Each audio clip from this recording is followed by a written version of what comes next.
Hey, good morning. Cause my checking in, you already know what time it is. Getting it in. Hey, but listen real quick. The results is attached to the sacrifice. You want results.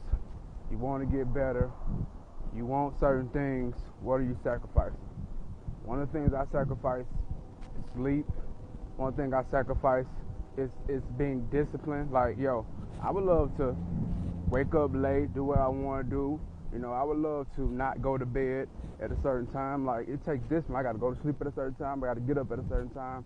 But I understand that the results are attached to the sacrifice. When you begin to sacrifice, you begin to get things like discipline. And discipline is the key to a lot of things. A lot of you all aren't getting what you want because you're not disciplined. You want to do what you want to do. Yeah, you're an adult.